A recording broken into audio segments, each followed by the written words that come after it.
Here's your money, Jax. Sense of humor, huh? It's gonna get you killed one of these days, Army. Come on, boys.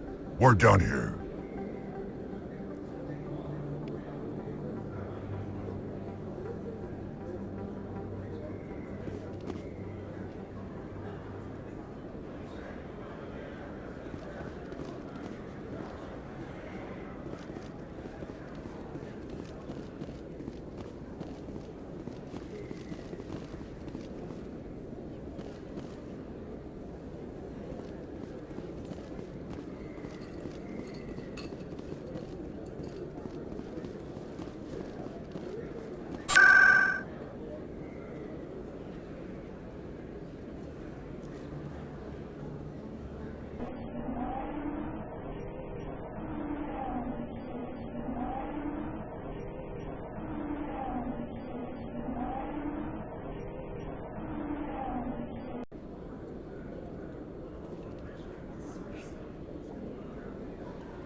Commander, I hear you have something for me.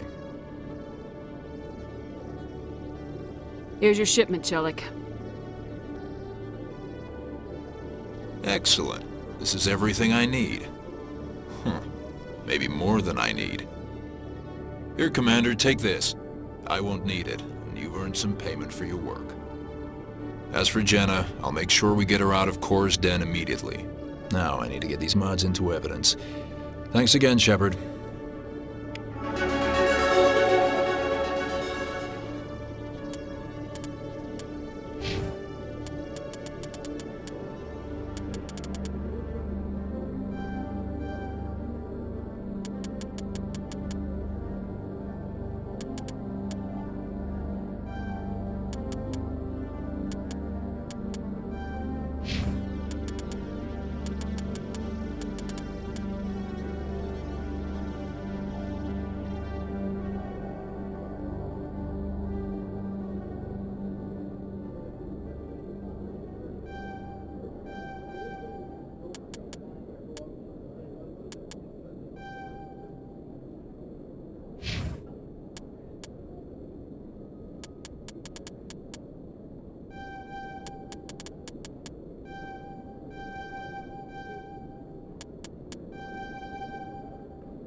Not too many people have free access to the tower. Even less get permission to meet the council.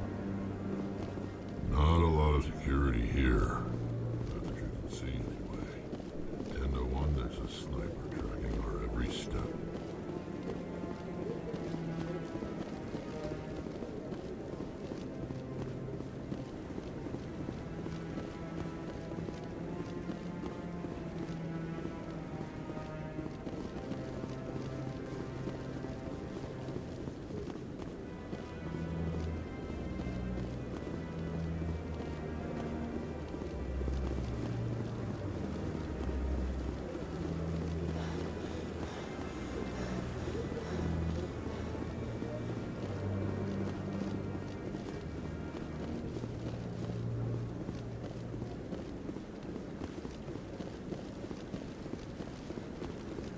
No, I'm waiting to speak with one of the Councilor's assistants.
Coming up in a report later today, Emily Wong investigates corruption on the Citadel and uncovers a full-blown crime syndicate.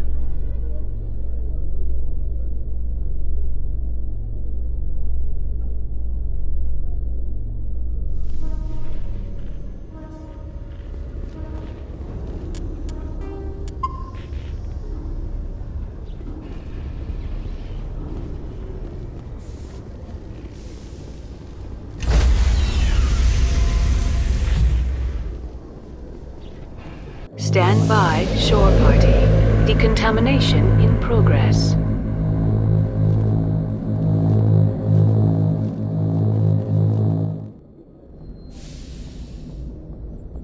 Logged. The commanding officer is aboard. XO Presley stands relieved.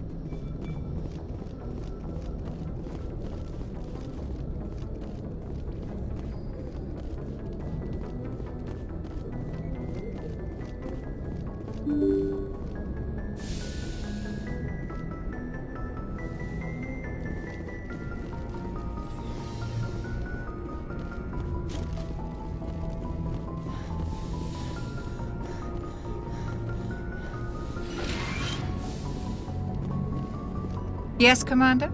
Is there something you need? I should go. Goodbye, Commander.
drive core like this before.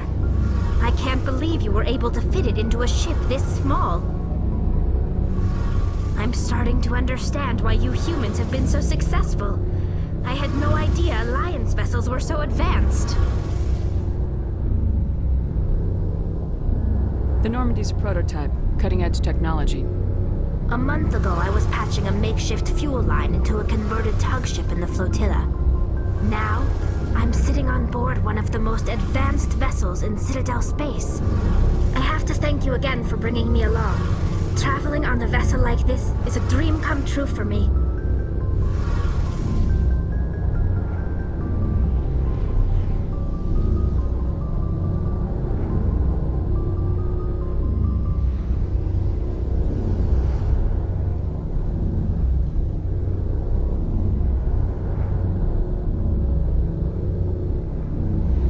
I had no idea you found ship technology so interesting.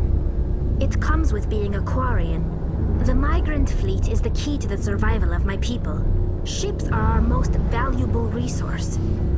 But we don't have anything like this. We make do with cast-offs and second-hand equipment. We just try to keep them running for as long as we can. Some of the fleet's larger vessels date all the way back to our original flight from the Geth. I can't believe your fleet's still using ships that are 3 centuries old. They're constantly being repaired, modified, and refitted. They aren't pretty, but they work. Mostly. We've tried to make ourselves as independent as possible on the flotilla. Grow our own food, mine, and process our own fuel. But some things we just can't make on our own. A patch to maintain the hull integrity requires raw materials we just don't have. That's why our pilgrimages are so important. I want to know more about the pilgrimage. When my people reach maturity, we leave our birth ships and seek acceptance with a new crew. It's necessary to maintain genetic diversity among the fleet.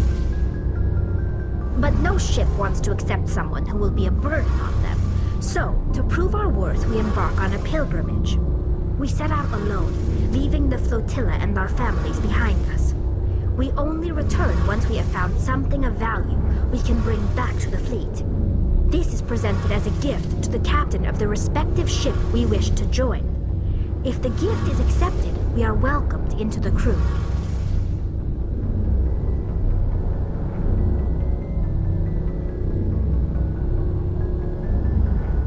Can a captain choose to reject the gift? That doesn't happen often. Most captains are eager to increase the size of their crew. It increases their own standing in our society.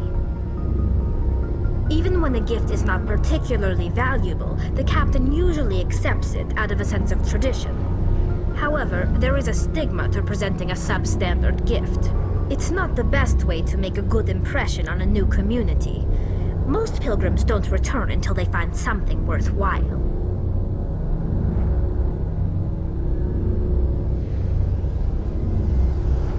I can't believe they just send you off alone.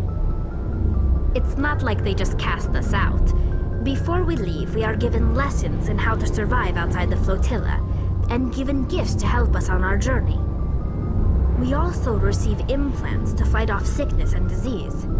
Generations of living in an isolated and highly controlled environment have left our immune systems weaker than most. By the time we leave the fleet, we are well equipped for the pilgrimage. This is a rite of passage for all Quarians. If it were dangerous, our numbers would suffer. Virtually every pilgrimage ends with a triumphant return and the ritual presentation of the gift to one of the fleet's captains.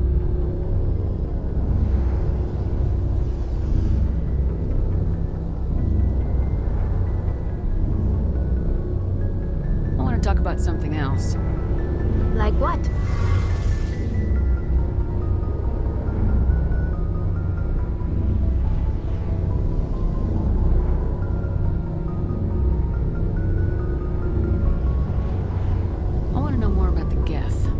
I doubt I can tell you anything you don't already know.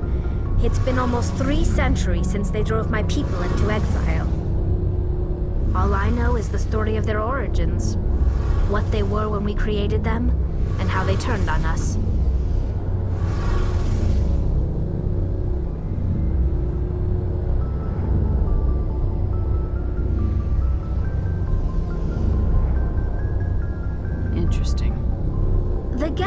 originally created to serve as an automated manual labor force.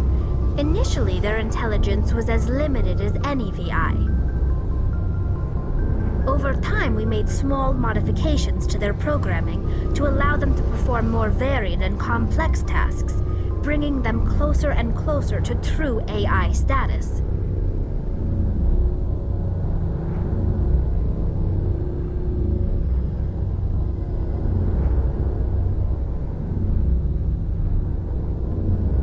How come the Council didn't step in and stop you?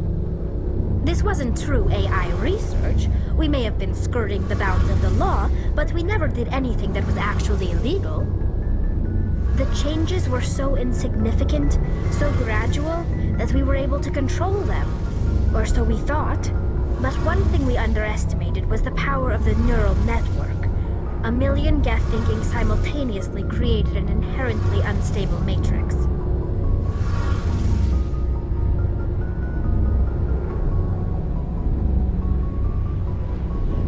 So the Geth share brainpower? Many of the Geth's logic systems were designed to work in concert with other nearby Geth. Basically, the more of them you have in a group, the smarter they are. So there's some sort of group consciousness. No, nothing like that. They cannot share sensory data or information. Their programming cannot handle that much simultaneous input. Each Geth maintains an individual awareness and identity. The neural network only operates on a process-based level. It's basically the synthetic equivalent of a subconscious. But when they're in close proximity, they can coordinate low-level functional processes, freeing up more capacity for original or independent thought.